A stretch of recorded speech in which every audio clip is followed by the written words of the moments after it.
नहमदुहु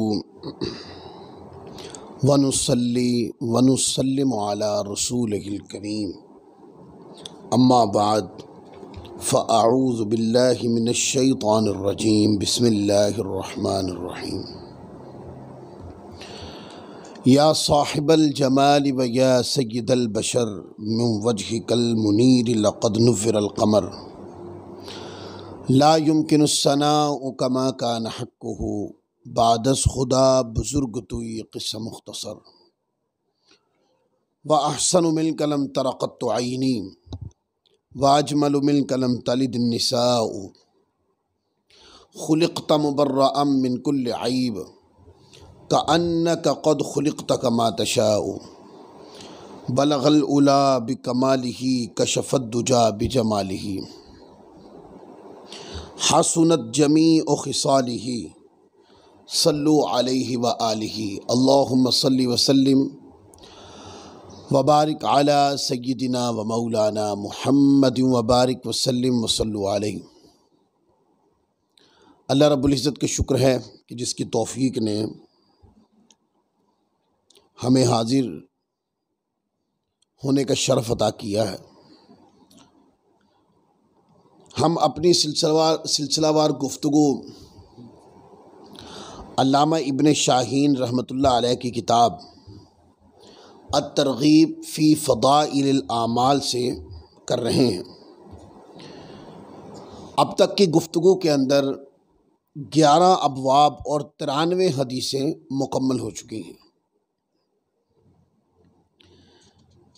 इससे पहले जिस मौजू पे गुफ्तगू ख़त्म हुई वो मस्जिद की तरफ चल के जाना नमाज की नीयत से, ये भी अमर खैर और बाइस बरकत व सवाब है। इस मौजू पर हमारा पिछला दर्स ख़त्म हुआ और आज बाब नंबर 12 और इस बाब का उन्वान बाबुन फ़ी फ़द्लित तस्मीयती अलल वुदूई कि वज़ू से पहले तस्मिया यानी बिस्मिल्लाहिर रहमानिर रहीम पढ़ने की फजीलत का बाब। और पहली रिवायत हदीस नंबर 94 हज़रत सईद बिन ज़ैद रज़ियल्लाहु ताला अन्हु से रिवायत है। फरमाते हैं कि रसूल पाक सल्लल्लाहु अलैहि वसल्लम ने इरशाद फरमाया, उसकी नमाज नहीं जिसका वज़ू नहीं, और उसका वज़ू नहीं जिसने अल्लाह अज़्ज़ व जल का जिक्र न किया। अब ये क्या है? यानी कि जिस बंदे ने अल्लाह के जिक्र से वज़ू शुरू नहीं किया उसका वज़ू कामिल नहीं, माना उसको वज़ू की सारी बरकतें हासिल नहीं हो सकी, वो बरक़ात से महरूम रहा। लिहाजा जो बंदा भी वज़ू करे उसको चाहिए कि वो बिस्मिल्लाहिर रहमानिर रहीम से वज़ू को शुरू करे, क्योंकि बिस्मिल्लाह पढ़ना हर जायज़ और नेक काम से पहले ये यहाँ बहुत से मामलात में सुन्नत है, वहाँ बाइस बरकत व खैर और सवाब भी है। लिहाजा वज़ू करना अमर खैर है और इससे पहले बिस्मिल्लाहिर रहमानिर रहीम पढ़ना ये भी सुन्नत नबवी है। इस रिवायत को सियासिता के आइम्मा ने भी रिवायत किया, जैसे इमाम इब्न माजा ने इसको रिवायत किया। फिर हदीस नंबर 95 हज़रत रिबाह बिन अब्दुर्रहमान बिन अबी सुफियान रिवायत करते हैं कि मुझसे मेरे दादा जान ने हदीस बयान फरमाई कि मैंने नबी पाक सल्लल्लाहु अलैहि वसल्लम को फरमाते हुए सुना कि उसकी नमाज नहीं जिसका वज़ू ना हो, और उसका वज़ू नहीं जिसने वज़ू से कबल अल्लाह अज़्ज़ व जल का जिक्र ना किया। अब इसकी तशरीह मैं पहले कर चुका। जैसे कोई बंदा कामिल वज़ू ना करे तो उसकी नमाज कामिल नहीं होती, इसी तरह जो वज़ू से पहले बिस्मिल्लाहिर रहमानिर रहीम न पढ़े तो उसका वुजू कामिल नहीं, यानी सुन्नत नबवी का जो सवाब उसको हासिल होना चाहिए था वो उससे महरूम रहा। और इसी तरह हजरत सईद बिन जैद रदियल्लाहु ताला अन्हु की फिर हदीस पाक है, जो हदीस नंबर 96 पर इमाम लाए कि नबी पाक सल्लल्लाहु अलैहि वसल्लम ने इरशाद फरमाया कि उसकी नमाज नहीं जिसका वुजू नहीं, उसका वुजू नहीं जिसने वुजू से कबल अल्लाह अज़्ज़ व जल का जिक्र न किया। यहाँ तक पढ़ लिया। अब इजाफा इस हदीस पाक में ये है, और वो अल्लाह अज़्ज़ व जल पर ईमान नहीं रखता जो तकदीर पर ईमान नहीं रखता।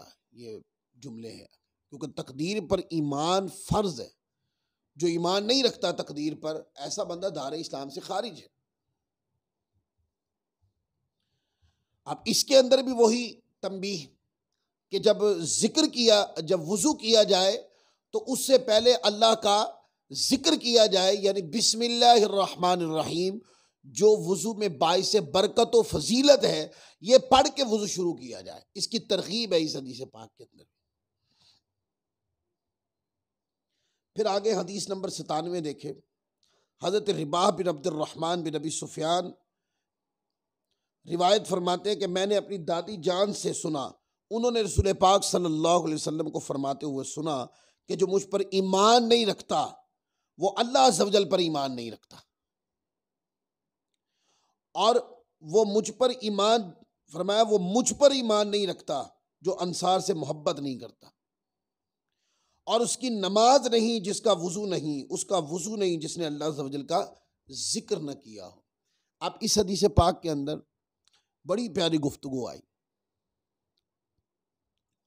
और इस पर कुरान मजीद की आयात भी हैं। आप देखें कि कुरान मजीद ने आका अलैहिस्सलाम की इताअत को अल्लाह की इताअत करार दिया है, और इसी तरह और कई बातें हैं।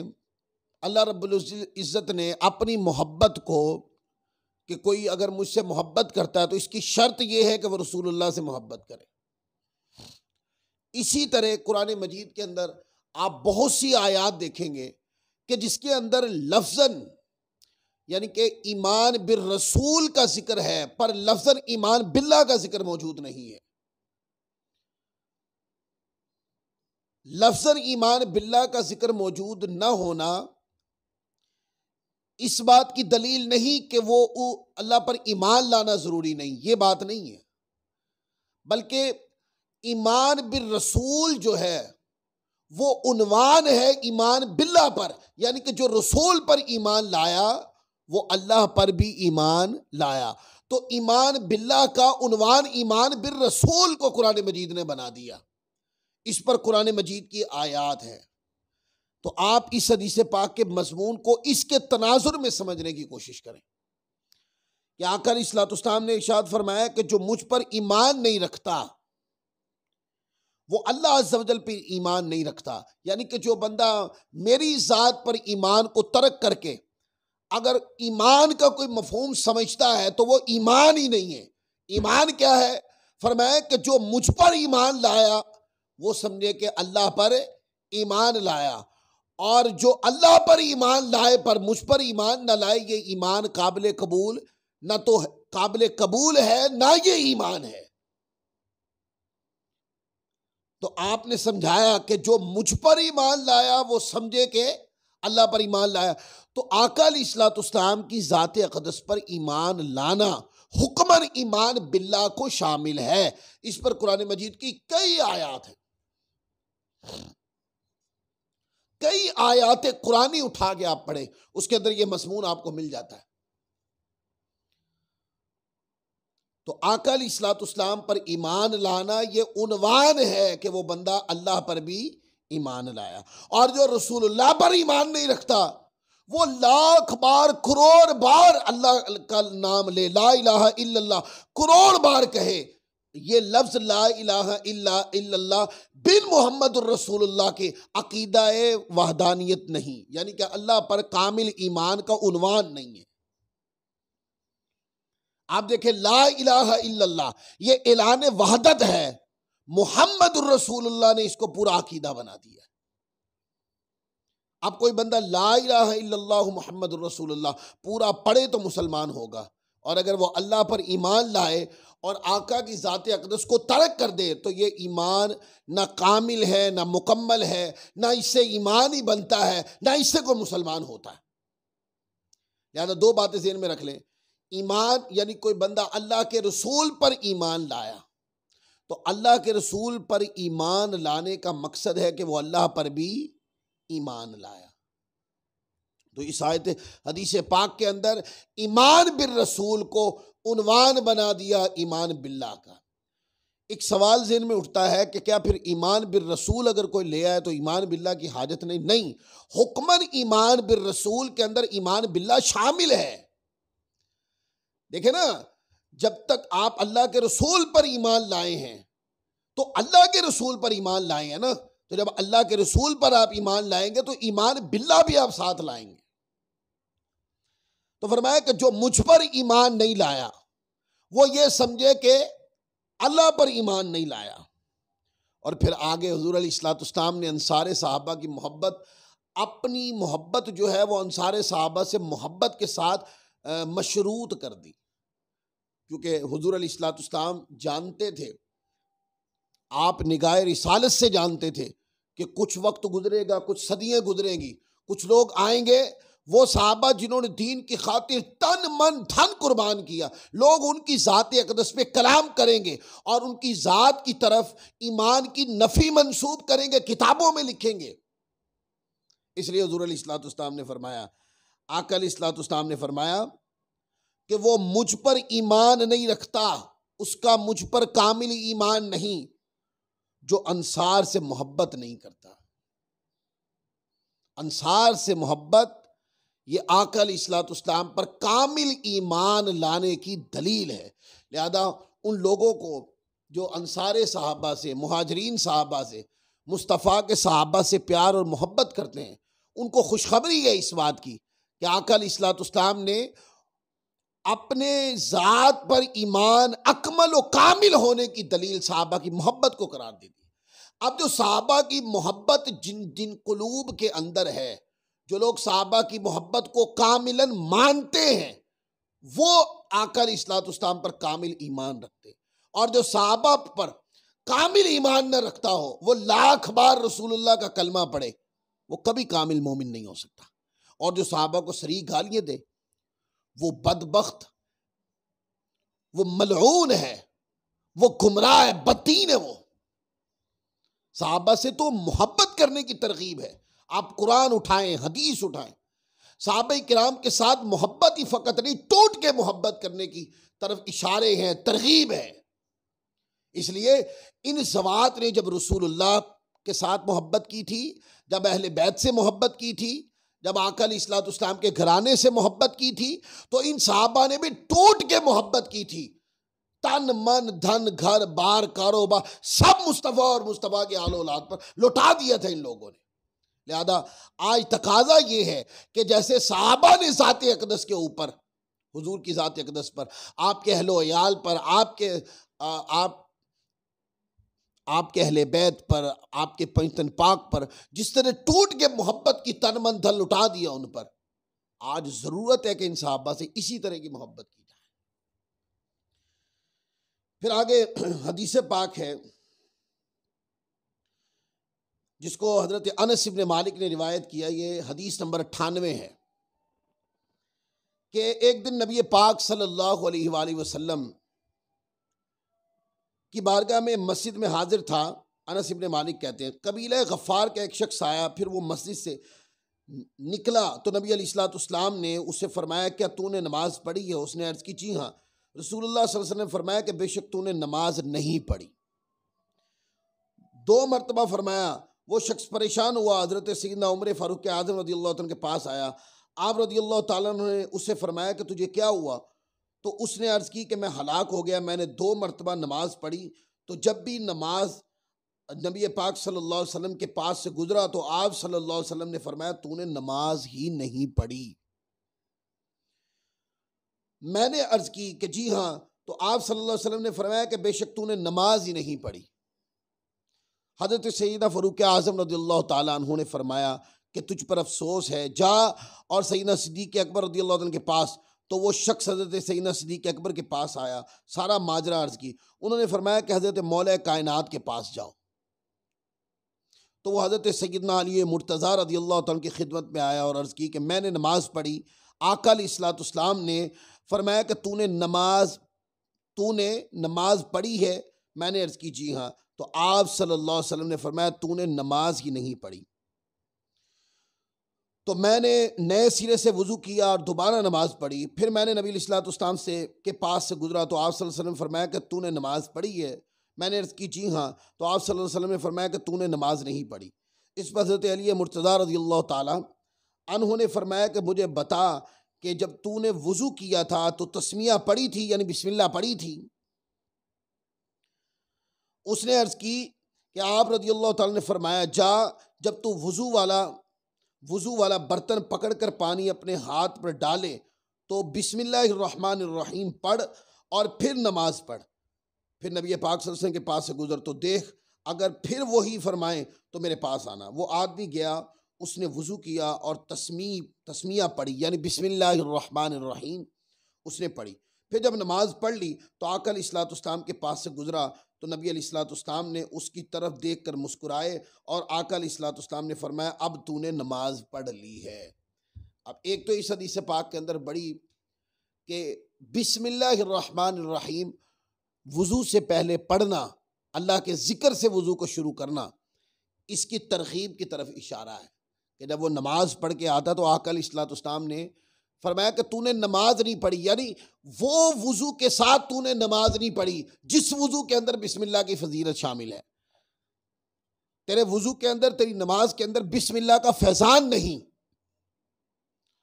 तो इसमें देखें सहाबाए किराम मुख्तलिफ मसाइल रेफर करते थे कि वो फ़ारूक आज़म रज़ियल्लाहु अन्हु के पास गया और उसने जाकर ये मसला अर्ज़ किया। आपने रेफर कर दिया कि सैयदना सिद्दीक़ अकबर को जाकर ये मसला बताओ, शायद वो तुम्हारी तरबियत करें और तुम्हारी नमाज कामिल हो जाए। तो जब सैयदना सिद्दीक़ अकबर रज़ियल्लाहु अन्हु के पास भेजा तो उन्होंने हज़रत अली मुर्तज़ा रज़ियल्लाहु ताला अन्हु के पास भेज दिया। तो मौला कायनात ने फरमाया कि जब तूने वज़ू किया तो बिस्मिल्लाह पढ़ी थी? उसने कहा बिस्मिल्लाह तो नहीं पढ़ी। फरमाया कि अब जाओ वज़ू करो, बिस्मिल्लाहिर्रहमानिर्रहीम से शुरू करना, बिस्मिल्लाह से शुरू करना और वज़ू मुकम्मल करके फिर नमाज पढ़ना और देखना कि आका अलैहिस्सलाम के पास से गुजरो, अगर तो मना कर दे तो फिर दोबारा मेरे पास आना। लेकिन वो कहते हैं कि जब मैं वहाँ से नमाज वज़ू किया और बिस्मिल्लाह के साथ वज़ू किया और मैं वहाँ से गुजर गया तो आका अलैहिस्सलाम मुस्कुराए और फरमाया कि अब तूने नमाज पढ़ी है, यानी अब तेरी नमाज के अंदर बिस्मिल्लाह की फजीलत और अज़मत भी शामिल हो गई है।